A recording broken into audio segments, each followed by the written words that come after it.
Hello everybody. So, the World Championship might have been decided in Zandvoort, but we still have 3 very good motor races to come of this 1984 season. First of all, here in Monza for the Italian Grand Prix, and then we will go to the new Nürburgring in Germany, and then to Portugal, to Estoril, I do believe, which is another new circuit for the calendar. So, let's see, Nelson Piquet starts on pole here, the world champion, looking to continue.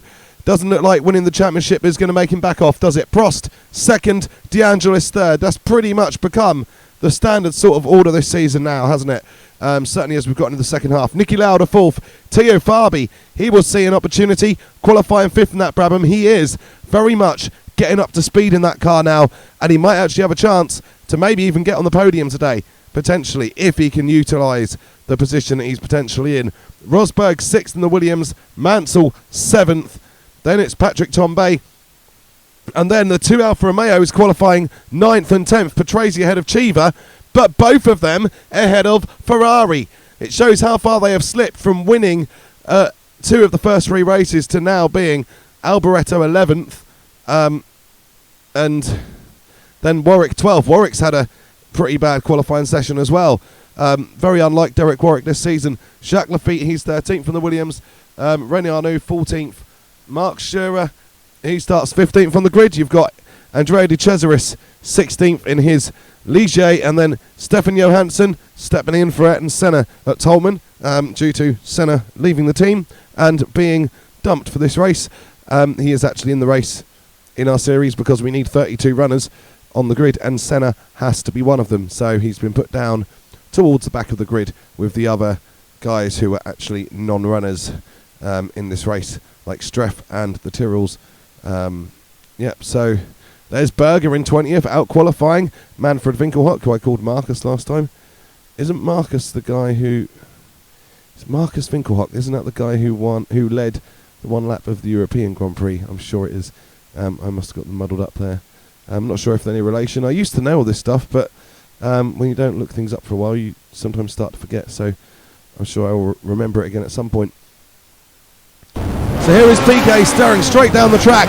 He knows that he wants to turn P1 on the grid into P1 in the race and continue to dominate this season. He's been getting more and more dominant throughout as we've been going on. But here today he's got to fight Prost and DeAngelis down to the first corner. It looks like Piquet will be able to do that, but we shall soon see because it's not decided until it's decided. But look, Piquet is comfortable indeed. Then there's Prost and Lauda and Fabi already having a go at Lauda. Fabi clearly does want to make the most of this opportunity because finally he has qualified that Brabham up in the top 6, and he senses an opportunity to help Brabham secure the Constructors' Championship and to secure a podium for himself, potentially, although he's going to have a hard job getting up with Prost and DeAngelis, I think. But it looks to me like McLaren, and there's Fabi, he has indeed got inside Nikilauda. It looks to me like McLaren once again is suffering from a lack of race pace, and DeAngelis is all over Prost, although Prost does a very good defence, and in fact Prost looks from that angle like he's caught Piquet a little bit. I don't know if that is the case. Maybe Piquet has made a small mistake, but DeAngelis has got his hands full with teofabi behind him. Fabi is determined to get that Brabham onto the podium. It is the quickest car in the field, and Fabi is determined to use that. And Rosberg sneaks his way inside Nikilauda, so Keke Rosberg up to 5th place in the Williams, having a decent race there. DeAngelis having a look at Prost, but Fabi is trying to have a look at both of them because he knows that he has got the pace. He is seeking to make it a Brabham 1-2 at his home Grand Prix to finally get a strong result. I wonder if Piquet would move over for him if he got there. No one else than Piquet? The answer to that is no. But you never know. We'll see. Prost leading. Prost not leading, but leading DeAngelis in second place. And DeAngelis now, though, forcing his way through. He's got so much pace, and Fabi will try to get involved and not lose too much time with DeAngelis here. And Fabi straight down the inside of Prost there. And clearly that McLaren with no race pace absolutely whatsoever. Mansell has got past Lauda as well. And look at Alboreto, might have qualified poorly, but he is currently in 8th place on the grid. Very much competitive proposition. Fabi trying to make it the Brabham 1-2, and I think he's going to do it. He's alongside DeAngelis. DeAngelis working hard at Katz. He's cut the line, and Fabi having to work hard. And I think he's got the Lotus though. Yes, he has. Fabi is through in the second place. So however aggressive the defence was from Elio Deangelis, it couldn't possibly be aggressive enough, and Fabi is finally doing what he should have been doing for the entire season, but he's finally delivering a result, and he's got to be happy with this. Second place, Brabham 1-2, and this is going to help them close in on that Constructors' Championship. There's Mansell having a look at Rosberg. Mansell was trying to pass Rosberg before Alboreto passes him. The Mansell may not necessarily score points here in this race if that faster Ferrari can get through, and he's going to try to hold him off.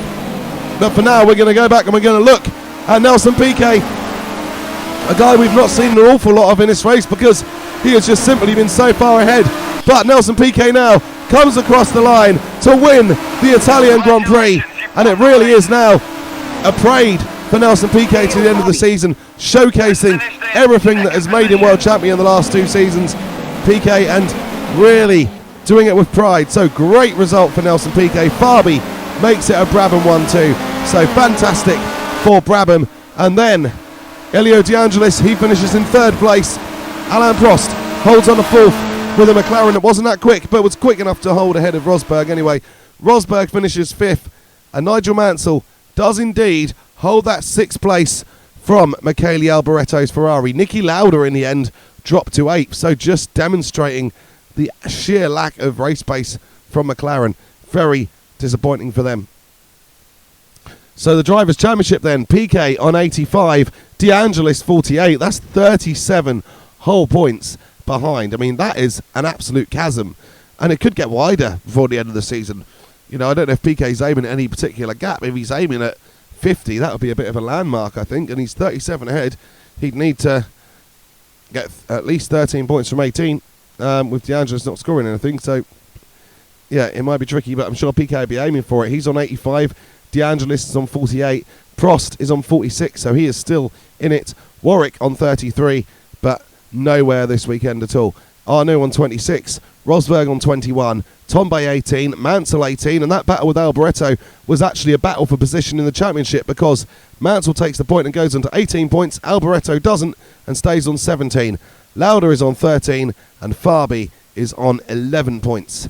The Constructors' Championship, Brabham now 30 clear, 96 points to the 66 of Lotus, McLaren on 59, Renault 51, Ferrari 43, Williams 23, then it's Tyrrell, ATS, Arrows, Ligier and Tolman. Thank you very much for watching. Please like and subscribe, and take care. See you soon.